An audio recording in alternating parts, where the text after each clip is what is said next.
Video kali ini, Jambo Buana ingin mengupaskan satu cerita penting di dalam lipatan sejarah tanah air kita demi mengecapi erti keamanan.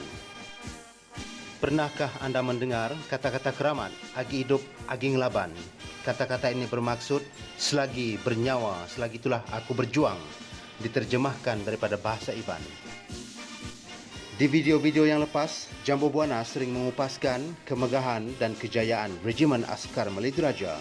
Namun, di sebalik keamanan yang kita nikmati pada hari ini, kita tidak boleh melupakan jasa-jasa insan-insan kerdil yang bersengkang mata, menyambung nyawa di perbatasan sebagai wira yang tidak didendang demi menjaga maruah negara kita. Tetapi, kepada Rafiki yang belum subscribe, anda boleh menekan butang subscribe jika anda suka dengan kupasan-kupasan dari channel ini. Tekan like dan share dialu-alukan agar orang lain boleh mendapat manfaat darinya. Operasi ini dinamakan sebagai Ops Gawai, ekoran ianya berlaku tepat pada 1 Jun 1979, sempena perayaan kesyukuran masyarakat Iban di Sarawak. Pada hari tersebut, Platoon Unit Combat Intelligence Squad atau ringkasnya Platoon USIS dari pasukan 8 Regimen Ranger telah diatur gerakkan bagi mengesan pergerakan musuh di sekitar Huntan Simpan Korbu, iaitu sempadan Perak dan Kelantan. Pergerakan mereka untuk memasuki kawasan operasi dilaksanakan dengan sangat berhati-hati. Hal ini disebabkan kerana mereka percaya bahawa kedudukan musuh yang mereka jejaki adalah tidak jauh daripada lokasi di mana mereka berada sekarang.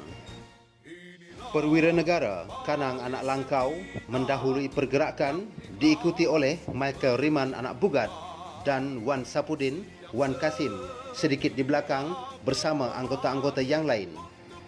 Kanang yang dikatakan memiliki keupayaan luar biasa, iaitu mempunyai naluri yang sangat kuat sehingga mendapat julukan sebagai dapat menghidu musuh kerana jangkaan beliau jarang sekali meleset. Kemahiran ini ibarat sudah sebati dengan kehidupan beliau sebagai seorang anak Iban yang juga sebagai pemburu yang mahir di hutan.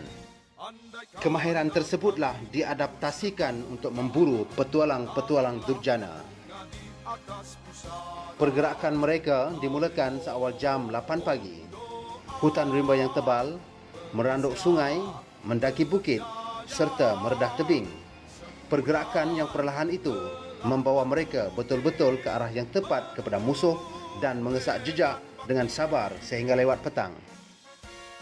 Kanang Anak Langkau yang berada di hadapan bersama 3 lagi prajurit yang lain mendahului beberapa meter di hadapan. Menurut Wan Sapudin, di dalam keheningan petang tiba-tiba berlaku tembak-menembak dari arah hadapan. Pada ketika itu mereka dengan pantas melakukan tindakan serta-merta dan melaksanakan serang balas. Setelah selesai melaksanakan serangan balas, Platoon USIS berpatah balik sedikit ke belakang mengikut prosedur pertempuran. Disitulah mereka mendapat tahu bahawa mereka telah berjaya menumpaskan 5 orang pengganas. Dan disitulah juga mereka akan membuat perkiraan serta susun semula anggota. Setelah disusun semula, mereka mendapati 1 anggota cedera, 1 hilang dan 1 lagi telah gugur menjadi bunga bangsa. Pertempuran ini amat memberi kesan yang mendalam sebagai pembakar semangat Platoon USIS 8 Regimen Ranger untuk terus berjuang di dalam pertempuran-pertempuran yang mendatang. Platoon USIS 8 Ranger telah terlibat dengan pelbagai operasi serta pertempuran di zaman pemberontakan komunis serta telah banyak menempa kejayaan. Antara salah satu operasi yang tidak boleh dilupakan ialah pertempuran di Cemor Tanah Hitam Perak. Menurut Ali Amit, seorang anggota Platoon USIS 8 Regimen Ranger, Kanang Anak Langkau merupakan seorang ketua yang tegas, namun sangat sayang kepada anggota bawahan serta taat setia kepada pegawai atasannya. Perkara tersebut telah beliau buktikan pada pertempuran-pertempuran yang terdahulu.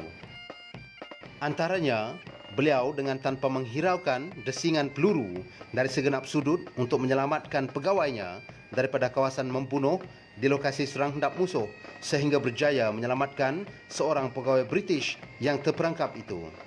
Namun perkara tersebut tidak diberi merit daripada kerajaan British. Pada pandangan saya, Kanang Anak Langkau merupakan insan biasa yang memiliki sifat-sifat kepewiraan yang luar biasa. Di dalam operasi kedua, pada 15 Februari 1980, di kawasan Cemor, Tanah Hitam Perak, mereka sekali lagi diatur gerakkan. Pada kali ini, mereka sekali lagi berjaya menjejaki musuh yang hampir mustahil untuk dikesan jejaknya. Namun di atas kemahiran platoon ini, mereka berjaya merapat ke kedudukan musuh. Namun pada kali ini, musuh menggunakan muslihat yang mana musuh dengan sengaja membuat kesan yang mudah untuk dijejak untuk menyalurkan platoon USIS ke kawasan membunuh. Namun Kanang dapat menjangkakan ada sesuatu yang tidak kena. Menurut Ali Amin yang bergerak di tengah-tengah pada ketika itu, beliau ternampak sesuatu yang ganjil berbentuk wayar seperti jerangkap samar yang telah dibuat oleh musuh.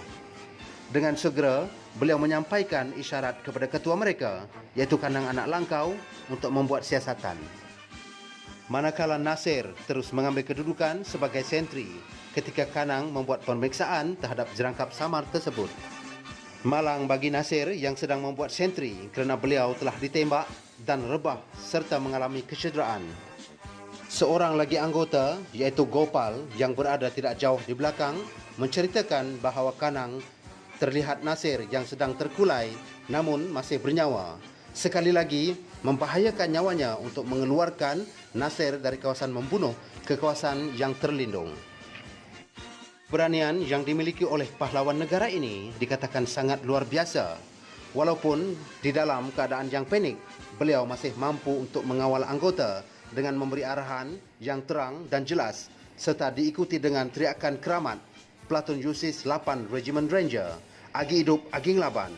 Teriakan keramat itulah yang diucapkan berkali-kali untuk menyuntik semangat kepada diri sendiri serta anggota-anggota yang lain. Pertempuran ini jugalah menyaksikan bahawa para jurid negara Kanang Anak Langkau akhirnya rebah ditembusi 3 butir peluru dari rifle pengganas komunis. Awang Omar bin Awang Tengah menjelaskan bahawa Kanang yang terbaring di kawasan membunuh dengan keadaan berlumuran darah tetapi masih menggagahkan diri untuk memicit picu ke arah musuh walaupun teriakan keramat Agi Hidup Agi Ngelaban agak sedikit sayu kerana kecederaan yang parah. Awang serta rakan-rakannya yang lain dengan segera membuat siasatan ke arah musuh dan mendapati bahawa kesemua musuh yang masih hidup telah lolos dan mereka pasti akan dijejaki kemudian. Pertempuran ini menyaksikan bahawa beberapa orang pemberani yang rebah ke bumi kerana tidak rela negara mereka diperkotak-katikkan oleh Anasir Durjana. Meskipun mereka telah kehilangan seorang ketua yang berwibawa pada masa tersebut, ianya tidak melemahkan semangat para pahlawan yang tidak didendang ini. Malah laungan Agi Hidup Agi Ngelaban menjadi semakin bergema pada setiap pertempuran yang mereka lalui untuk memburu musuh sehingga ke titisan darah yang terakhir. Pesanan daripada Jambu Buana kepada manusia-manusia yang sering memperlekehkan perjuangan tentera serta para jurid negara, saya akan membelanjakan satu video. Jom kita lihat.